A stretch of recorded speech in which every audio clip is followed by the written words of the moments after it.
মুখ্যমন্ত্রীর কড়া বার্তার পরেই বাগনানে বিজেপি কর্মী খুনে গ্রেপ্তার। বাগনানে বিজেপি কর্মী খুনে গ্রেপ্তার শেখ সৈফুদ্দিন। জেলা পুলিশকে সঙ্গে নিয়ে শ্যামপুরে অভিযুক্তকে গ্রেপ্তার করল সিআইডি। এর আগে আপনারা জানেন 17ই জুন বিজেপি কর্মী প্রশান্ত দে তাকে এই খুন করার ঘটনা ঘটে এবং তারপরে 51 জনের বিরুদ্ধে এফআইআর দায়ের করা হয়।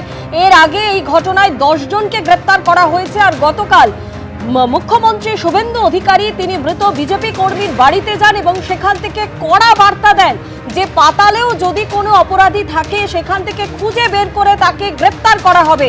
আর মুখ্যমন্ত্রীর এই কড়া পদক্ষেপের পরই গতকাল জেলা পুলিশকে সঙ্গে নিয়ে শ্যামপুরে অভিযুক্ত শেখ সৈফুদ্দিনকে গ্রেপ্তার করলো সিআইডি। আমাদের প্রতিনিধি বিটন চক্রবর্তী আমাদের সঙ্গে রয়েছেন। বিটন, এই নিয়ে মোট গ্রেপ্তারির সংখ্যা দাঁড়ালো 11। একদম একদম অনুসব, তুমি যেরকমটা বললে যে এর আগে তুমি জানো যে এই ঘটনাতে মোট 51 জনের নামে কিন্তু এফআইআর দায়ের হয়েছে এবং এর আগে 10 জন গ্রেপ্তার হয়েছিলেন এবং গতকাল রাত্রিবেলা কিন্তু একজন গ্রেপ্তার হয়েছে।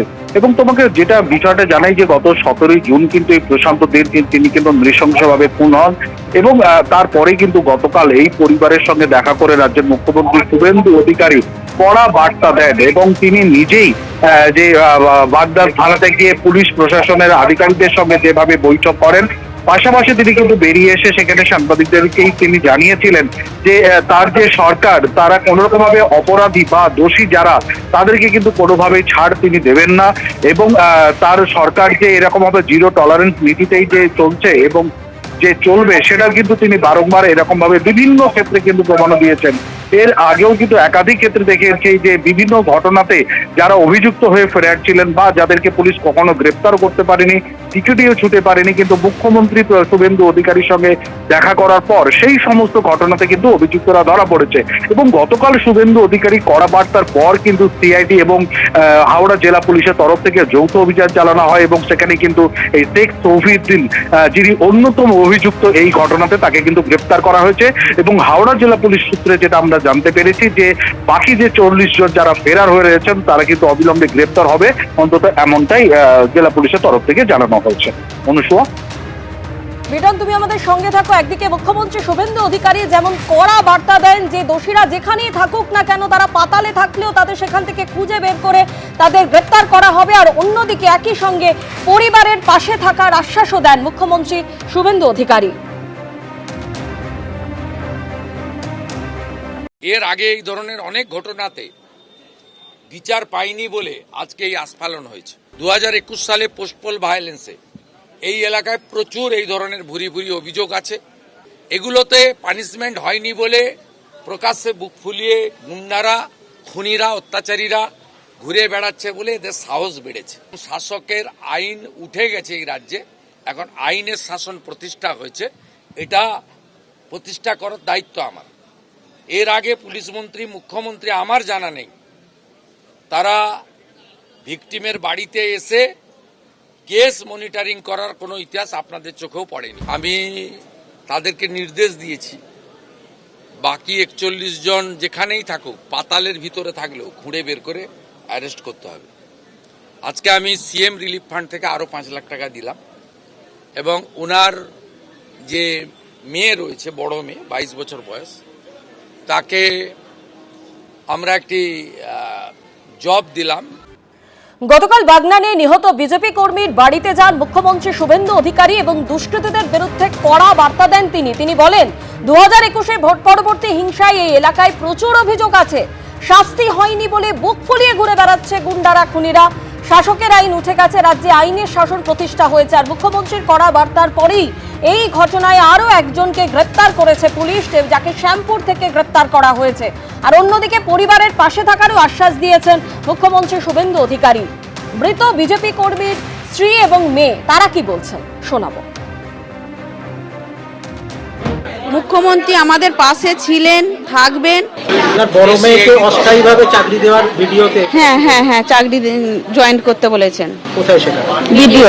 অবশ্যই আতঙ্কে রয়েছে, যতক্ষণ না এরকম নৃশংস খুনিরা ধরা পড়ছে, যতক্ষণ না তাদের সঠিকভাবে বিচার হচ্ছে, ততক্ষণ পর্যন্ত তো কোনো মানুষ শান্তিতে থাকতে পারে না। মুখ্যমন্ত্রী একমাত্র আশ্বাস দিলেন এটাই যে আমাদের বিচার মানে আমাদের যেভাবে তদন্ত চালানো হচ্ছে সেভাবে তদন্ত উনি চালিয়ে যাবেন, এরপরে যে বিচার কার্য এগোবে আর দোষীদের শাস্তি হবে এটা উনি আমাদের আশ্বস্ত করেছেন। অবশ্যই আশাবাদী। আর অন্যদিকে আশ্বাসের পরেই কালীগঞ্জ কাণ্ডে অ্যাকশন, ফের বার্তা মুখ্যমন্ত্রী শুভেন্দু অধিকারীর। মুখ্যমন্ত্রীর আশ্বাসের পরেই তামান্না খুনে দুদিনে গ্রেপ্তার 12 জন। তামান্না ন্যায় বিচার আমাদের অগ্রাধিকার, প্রতিশ্রুতি পূরণ করছি। অপরাধী নিরপেক্ষ দ্রুত অ্যাকশন নেওয়া হবে। ধৃতদের তালিকা দিয়ে কালীগঞ্জ কাণ্ডে কড়া বার্তা মুখ্যমন্ত্রী শুভেন্দু অধিকারী। অন্যদিকে গতকাল তামান্নার বাড়িতে যান বিশেষ সরকারি আইনজীবী।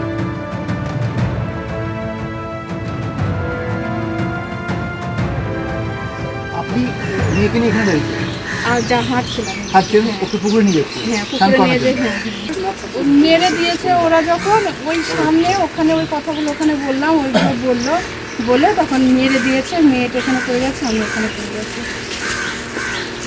আর কিচ্ছু নেই। কেউ এবার ওর আব্বু যে একটা ভালো মানুষ, যে কোনো রকমের পরিচয় শ্রমিক, খেটে মেয়েটাকে ভালো মতো মানুষ করে ইচ্ছে ছিল ডাক্তার বানাবো, তো তার জন্য যতটুকু আয় করতো মেয়েটার পিছনে দিত। আপনি মেয়েকে নিয়ে এখানে দাঁড়িয়ে আর যা হাঁটছিলাম হাঁটছেন, ওকে পুকুরে নিয়ে যাচ্ছে। হ্যাঁ পুকুরে নিয়ে যে মেরে দিয়েছে ওরা, যখন ওই সামনে ওখানে ওই কথাগুলো ওখানে বললাম, ওইগুলো বলে তখন মেরে দিয়েছে। মেয়েটা এখানে পড়ে গেছে, আমি ওখানে পড়ে গেছি, আর কিচ্ছু নেই। কেউ এবার ওর আব্বু যে একটা ভালো মানুষ, যে কোনো রকমের পরিচয় শ্রমিক, খেটে মেয়েটাকে ভালো মতো মানুষ করে ইচ্ছে ছিল ডাক্তার বানাবো।